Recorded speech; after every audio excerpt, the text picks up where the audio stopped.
और अब बात कर लेते हैं इंडिया खेमे की। दिल्ली में बिहार के लिए इंडिया की बैठक जारी है। इस वक्त ये बड़ी खबर आपके सामने। कांग्रेस नेता मुकुल वासनिक के घर पर सीटों को लेकर मंथन हो रहा है। आरजेडी की तरफ से मनोज झा बैठक में शामिल हुए हैं। कांग्रेस और सीपीआई-एमएल के प्रदेश नेता भी इस बैठक में मौजूद हैं। पशुपति पारस, मुकेश सहनी भी इंडिया के संपर्क में है। सूत्रों के हवाले से ये जानकारी मिल रही है। तो एक तरफ चिराग पासवान ने खुले तौर पर कह दिया है कि वो हाजीपुर से चुनाव लड़ने जा रहे हैं। चाचा जी जो निर्णय लेंगे वो मंजूर होगा। और इस बीच खबर आ रही है कि पशुपति पारस, मुकेश सहनी इंडिया के संपर्क में हैं।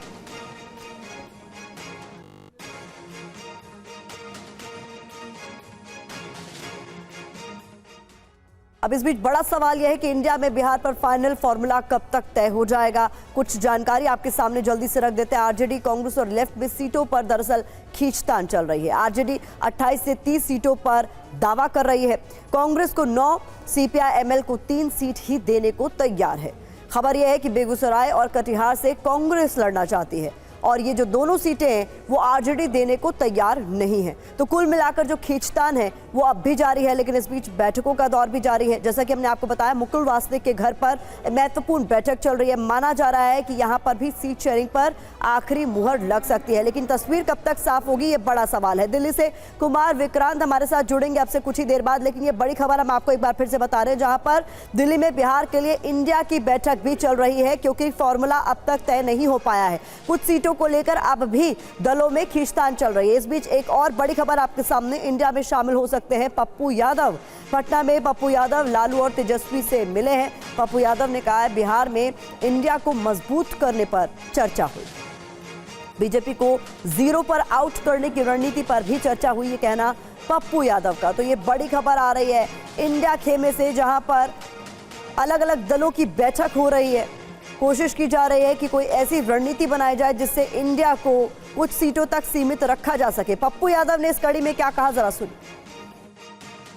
एक परिवार के नाते जब भी वो किसी ईडी, सीबीआई या बीमार थे, हमेशा हमारी मुलाकात होती रही।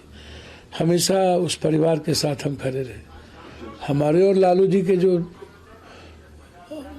राजनीतिक रिश्ता तो रहा नहीं कभी। हमारा और लालू जी का रिश्ता कंप्लीट रूप से एक भावनात्मक रिश्ता रहा है और ना हम दोनों कभी एक दूसरे से अलग नहीं हो पाए। कल हम लोग पूरा परिवार थे। कोसी, सीमांचल, मिथिलांचल और इसी पर ज्यादा बातचीत के लिए हमारे दो सहयोगी हमें ज्वाइन कर रहे हैं। कुमार विक्रांत और रुपेश हमारे साथ जुड़ रहे हैं। एक एक कर दोनों का रुख करेंगे। विक्रांत, सबसे पहले आपसे ये जानना चाहूंगी, दिल्ली में बिहार के लिए इंडिया की जो बैठक चल रही है मुकुल वासनिक के घर पर, उस पर क्या लग रहा है? सीटों पर जो मंथन चल रहा है वो किसी नतीजे पर पहुंचता हुआ नजर आ रहा है? देखिए, बहुत 3 बड़े पेच थे। एक तो सबसे पहला पेच था पप्पू यादव को लेकर के। कांग्रेस चाहती थी पप्पू यादव को पूर्णिया से जनाधिकार पार्टी जो उनकी पार्टी है उससे या फिर उनका कांग्रेस में मर्ज करा के उनको लड़ाया जाए। पहले आरजेडी उसके लिए तैयार नहीं थी, तो ये पेच सुलझता हुआ दिख रहा है। दूसरा बड़ा पेच है, कांग्रेस बेगूसराय की सीट कन्हैया कुमार के लिए चाहती है, उस पर चर्चा हो रही है। तीसरी अहम बात यह है कि मीरा कुमार जो कि सुरक्षित सीट सासाराम से लड़ती आई हैं, उनके बेटे के लिए वो काराकाट की सीट चाहती हैं, क्योंकि उनके जो पति हैं वो सुरक्षित सीट से नहीं है, सुरक्षित जाति से नहीं है, वो ओबीसी से आते हैं, तो बेटा उनका सुरक्षित सीट से नहीं लड़ सकता। तो ये कुछ पेच हैं। इसके अलावा अगर आप बात करें तो कटिहार सीट तारिक अनवर के लिए कांग्रेस पार्टी चाहती है। तो ये छोटे छोटे पेच हैं जिनको सुलझाने की कोशिश हो रही है। कांग्रेस की तरफ से मुकुल वासनिक वहाँ पर मौजूद हैं, प्रदेश अध्यक्ष अखिलेश प्रसाद सिंह मौजूद हैं, और आरजेडी से मनोज झा जो कि कॉन्फिडेंट हैं तेजस्वी यादव और लालू यादव के, वो इस पर चर्चा कर रहे हैं। माना जा रहा है अगले 1-2 दिन में तस्वीर साफ हो जाएगी और गठबंधन का ऐलान कर दिया जाएगा। माना जा रहा है तकरीबन 9 सीटें कांग्रेस को मिल सकती है। जी, महत्वपूर्ण अपडेट। इस बीच रुपेश का भी रुख कर लेते हैं। रुपेश, पटना में पप्पू यादव लालू और तेजस्वी से मिले हैं और यहाँ पर कुल मिलाकर जो बिहार की खासतौर पर बात करें तो इंडिया गठबंधन से अब तक कोई पॉजिटिव संकेत मिले नहीं है। कुछ सीटों पर तो ज्यादातर पेच ही फंसा हुआ नजर आ रहा है। क्या लगता है आपको, क्लैरिटी कब तक मिलेगी?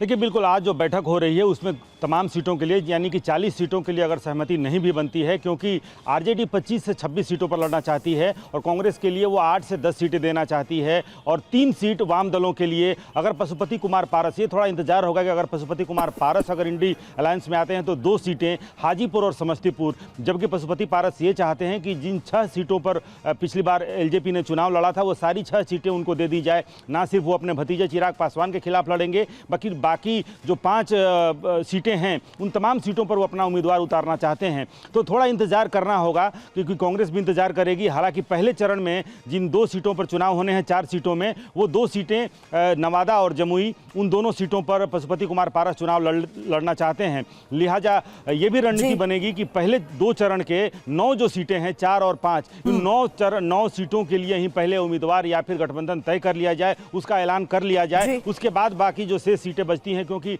बहुत सारी पेचें हैं, उन तमाम पेचों खम को सुलझाने में वक्त लगेगा। तो उस वक्त की नजाकत और नॉमिनेशन का दौर भी शुरू हो जाएगा पहले चरण के लिए। इसीलिए बैठकों का दौर भी जारी है। पटना से लेकर दिल्ली तक हम देख रहे हैं इंडिया में बैठकों का दौर जारी है। क्या कुछ निकल कर सामने आता है, इसके लिए दोबारा आप दोनों का हम रुख करेंगे। फिलहाल बहुत बहुत शुक्रिया।